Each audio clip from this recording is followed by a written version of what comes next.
안녕하세요. 오늘 한국사 수업 시작하도록 하겠습니다. 자, 오늘 수업의 주제는 고려 후기 사회는 어떻게 변화하였을까입니다. 자, 그래서 우리가 지난 시간에 배웠던 내용에 이어서 문벌 귀족 사회의 모순이 심화되면서 또다시 사회가 어떻게 변하는지에 대해서 보도록 하겠습니다. 자, 교과서는 43페이지에서 46페이지의 내용이고요. 한번 읽으면서 같이 수업을 들으시면 좋을 것 같습니다. 자, 먼저 첫 번째는 무신정권의 성립입니다.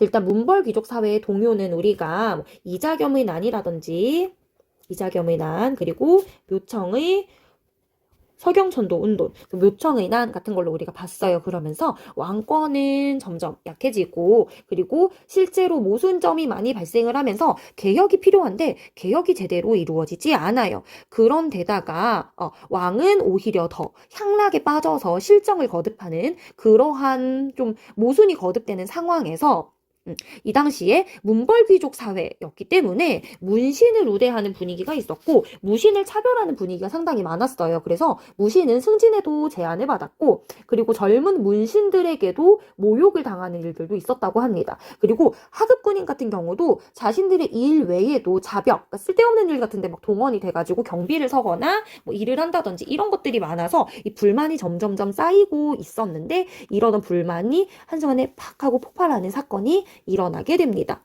그러면서 정중부, 의방 등이 이제 무신정변을 주도를 해서 권력을 차지를 하게 되었고 문신을 죽이고 왕을 교체하는 등 이러한 정변을 통해서 권력을 잡고 원래 무신들의 회의기구였던 중방을 중심으로 권력을 행사하게 됩니다. 이 중방은 원래 회의기구였는데 무신정권 이후로는 최고 권력기구로서 역할을 합니다. 근데 처음에는요, 이 무신들끼리 계속 이제 좀 내분이 일어나면서 누가 권력을 잡을 것이냐를 가지고 내분이 일어나면서 여러 차례 좀 교체가 돼요. 뭐 살해를 당하고 하극상으로 뭐 이런 식으로 하면서 교체를 당하고 그러던 중에 이의민이라고 하는 천민 출신의 지배자도 등장을 했습니다. 자, 그러면서 이렇게 치열한 권력 다툼 끝에 이 최충원이 권력을 잡으면서 이제 이때서부터는 4대 60여 년간 60여 년 정도의 최씨 무신 정권이 전개가 됩니다. 최씨 무신 정권이라는 이름을 통해서도 알 수 있다시피 최충원, 그 다음에 최충원의 아들인 최후 이런 식으로 이제 권력이 세습이 되면서 조금 안정적으로 됐다라고 보시면 되겠습니다. 최충원 같은 경우는 교정도감이라고 하는 관청을 설치를 해서 최고 권력기구로서 이 권력을 독점을 했고요. 그리고 신변의 경우와는 도방을 확대를 해서 이 이전의 무신간의 치열한 권력 다툼은 결국 무엇이냐? 권력을 차지하기 위해서 다른 세력을 숙청하거나 제거했다라는 걸 의미하거든요. 이 도방을 확대함으로써 자신을 좀 이렇게 보호한 거죠.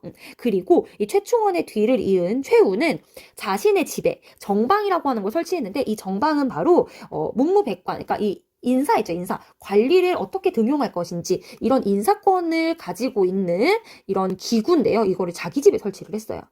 그 정도로 자기가 완전히 인사권을 장악했다라는 것을 알 수가 있죠. 그 다음에 삼별초를 두는데 이 삼별초는 이 별초라는 명칭이 3개야. 그래서 원래는 치안 유지를 위한 야별초. 이 야별초가 좌별초, 우별초로 분리가 되고 이 이후에 이제 몽골 때 이 신해군이라고 하는 이 병사가도 이렇게 합쳐지면서 삼별초라고 얘기를 해요. 그냥 최씨 정권의 군사 기반을 이제 담당했다라고 생각을 하시면 되겠고요. 자, 그리고 어느 정도 안정적으로 이제 정치를 꾸려 나가려면 사실상 무신만으로는 조금 어렵죠. 그래서 문신을 등용할 필요성을 느꼈고 그래서 실무를 잘할 수 있는 이러한 세력들을 이때서부터 등용을 했다라고 보시면 되겠습니다. 그래서 무신 집권기의 권력기구, 그래서 초반에는 원래 있었던 회의기구였던 중방이 최고 권력을 행사를 했었고 최충원 때 교정도감 설치한 다음에 교정도감이 최고 권력기구였었고 그리고 최우 때 설치한 정방, 이것이 인사권을 가지고 있는 기구였다 이렇게 보시면 되겠습니다. 자, 그 다음에 넘어가서요. 농민과 천민의 봉기 부분 보도록 하겠습니다. 그래서 이렇게 무신 정권으로 인해서 차별받던 무신들이 권력을 이제 가지게 됐는데 이들이 참 이 하층민의 입장은 하층민이 안다고 좀 이렇게 잘 했으면 좋았겠지만 오히려 더 그 전에 가지지 못했던 것들에 대한 보상 심리였는지 오히려 더 과도한 토지 약탈과 세금을 부과를 하면서 너무 그 수탈을 심하게 했어요. 그러면서 봉기가 많이 일어나게 됩니다. 대표적인 봉기가 공주 명학소의 봉기인데 이 명칭에서 보다시피 이 소는 특수행정구역이죠. 특수행정구역. 기억나시죠? 향소, 부고 그 중에 소예요. 그래서 과도한 차별을 폐지해달라. 우리 너무 힘들다. 이런 식으로 했고요. 그리고 또 아까 선생님이 여기 위에서 이의민이라는 사람 여기 보면 천민 출신이라고 되어 있죠. 원래 천민 출신, 하층민 출신이었는데 엄청 힘이 세고 잘 싸우고 해서 이 사람이 스카웃이 된 거야. 그래서 결국은 최고 권력자 자리까지 오른 거죠. 이런 사례들을 보면서 우리도 이렇게 차별을 받고 있지만 혹은 우리도 하층민, 노비이지만 우리가 왜 이렇게 차별받아야 하느냐. 우리 같은 천민도 저렇게 높은 자리에 올라갔는데 신분을 해방하자라고 하는 이런 신분 해방 운동도 일어나게 됐는데 이제 만적의 봉기입니다. 교과서 44페이지에 보시면 고려사 사료가 나와 있어요. 근데 거기서 이제 뭐라고 얘기를 하냐면 만적이 우리나라에서는 무신의 난 이래 고관대작이 천민에서 많이 나왔다라고 얘기를 해요. 그래서 왕후장생의 시가 따로 있냐. 그래서 이러한 신분 차별은 옳지 않다. 신분을 해방해야 된다라고 얘기를 하죠. 이 만적은 산업이에요. 산업이다라고 보시면 되겠습니다. 그래서 그래서 이제 우리가 노비를 모아서 최충원 그리고 자기들의 주인들을 죽이자라고 이렇게 봉기 계획을 세웠는데 이게 사전에 발각이 돼서 실패를 하게 됩니다. 그리고 김삼이 효심이 신라를 다시 부흥시키자 그리고 관노들의 난 이런 것들을 통해서 이제 하층민들이 반란을 많이 일으켰다라는 것들을 알 수가 있죠. 자, 밑으로 내려가서요. 몽골의 침략 부분 보도록 하겠습니다. 자, 일단은 그러니까 거란의 침입으로 처음 접촉이라고 되어 있는데 이제 거란이 이제 몽골이 추격하는 과정에서 거란이 이쪽으로 잠깐 이렇게 왔었고요. 그거를 이제 몽골과 같이 이제 힘을 합해서 거란을 이제 몰아내는 사건이 있었습니다. 근데 이때서부터 몽골이 우리가 너네를 도와주지 않았냐. 그러니까 공물을 내놔라라고 하면서 무리한 공물을 요구를 하는 거예요. 그래서 이제 사이가 좀 좋지 않았다가 이렇게 약간 좀 이렇게 특징적인 사건이 하나가 일어나는데 우리나라에 왔던 몽골 사신이 피살이 됩니다. 그러니까 사망한 채로 발견이 돼요. 그래서 이거를 가지고 야 너네가 죽인 게 아니냐라고 하면서 몽골이 우리나라에 침입을 하게 됩니다. 침입을 하게 되고요. 최씨 정권은 당시 최후였는데 최씨 정권은 일단은 수도를 강화도로 옮기고 나서 몽골의 침략에 대비를 하게 됩니다. 지배층 거의 대부분 피신을 했고요. 하층민 중심으로 항쟁을 하는데 대표적인 전투가 처인성 전투가 있는데 이 처인이 원래 부곡이에요. 아까 봤다시피 이 명학소처럼 특수행정구역이죠. 부곡이니까.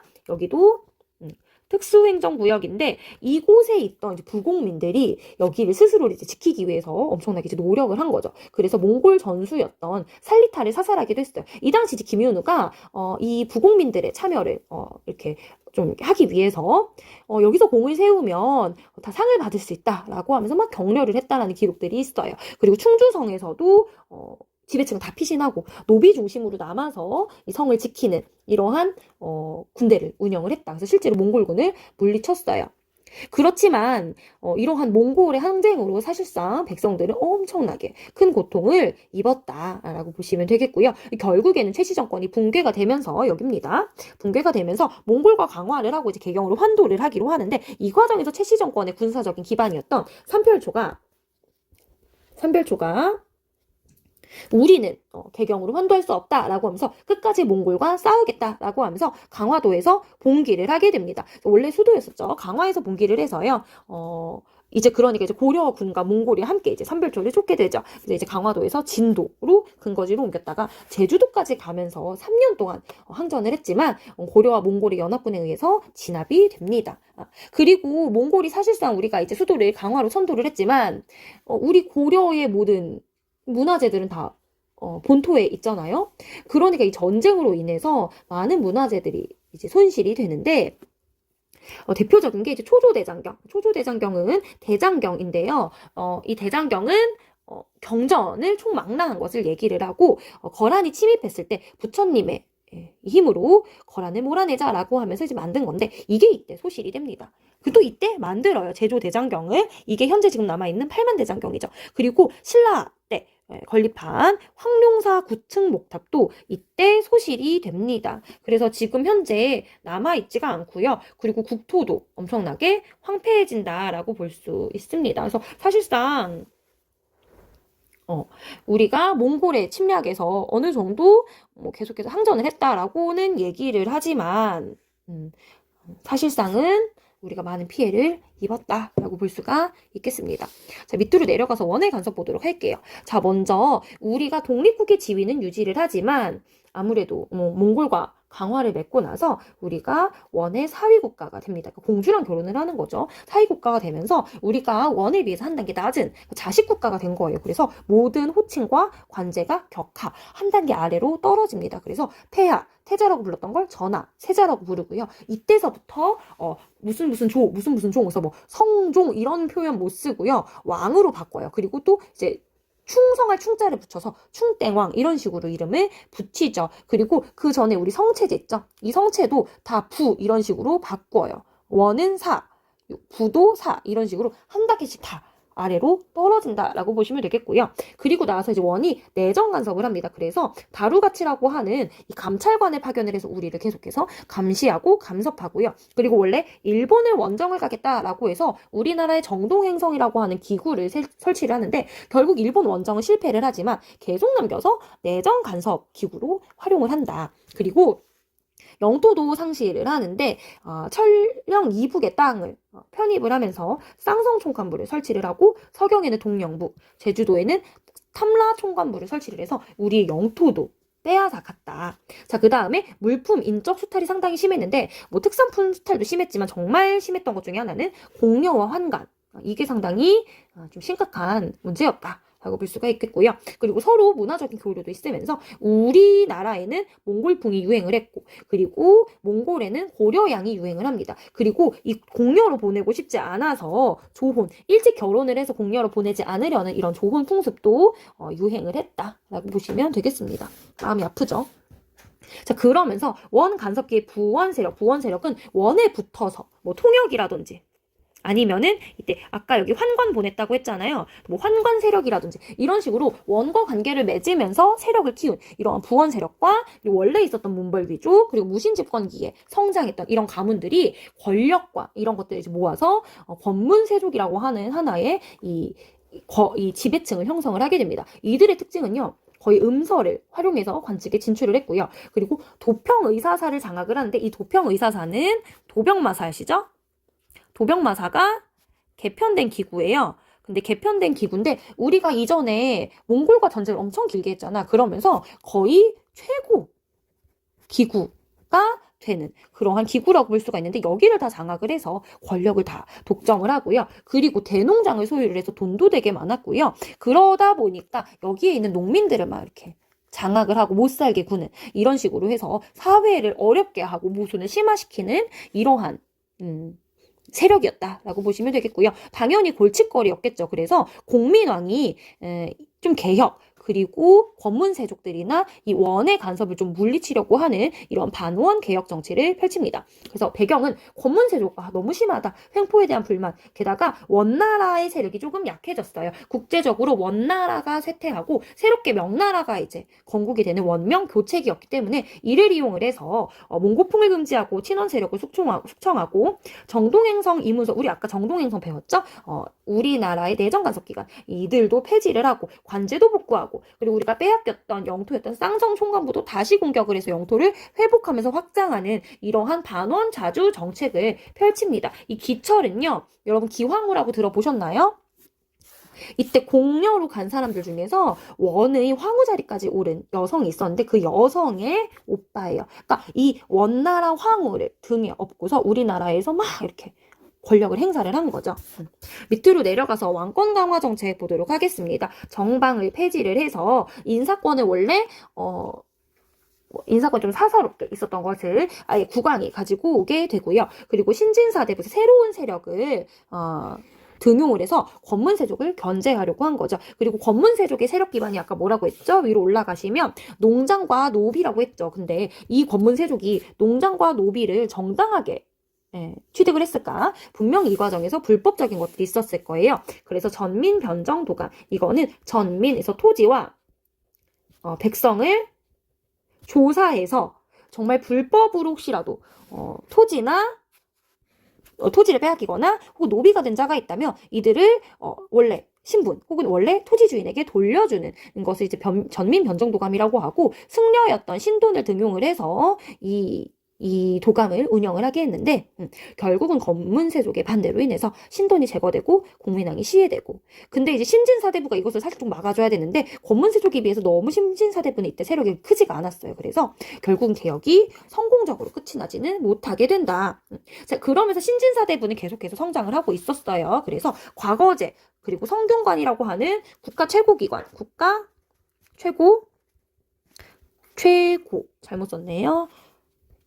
최고 교육 기관인 성균관을 정비를 하면서 여기서 이제 유학 연구, 특히 유학 중에서도 조금 더 발전했던 우주의 이치와 인간의 심성 등을 이제 연구하는 성리학을 연구하게 했고요. 그러면서 더 많은 세력들이 계속 정계에 진출을 하면서 신진사대부 세력들이 점점점 발전하게 되고, 이들이 계속해서 권문세족을 비판하는 이러한 모습이었다. 여기에 플러스 하나 더, 14세기 후반 이때 보시면 원명 교체기이기 때문에 여기도 조금 혼란스러웠고요. 거기에다가 플러스 그러다 보니까 국경 지역이 조금 소란스러워. 그리고 이때 일본도 조금 분열 시기였어요. 그래서 홍건적은 북방, 왜구는 남방에서 계속해서 이제 외부 세력들이 이제 쳐들어오는 거죠. 이것을 격퇴하는 과정에서 신흥무인 세력이 성장을 하게 됩니다. 그래서 이 신흥무인 세력과 신진사대부가 손을 잡아요. 손을 잡고 권문세족을 축출을 하게 됩니다. 이 과정에서 이성계랑 최영이 성장을 하게 되고요.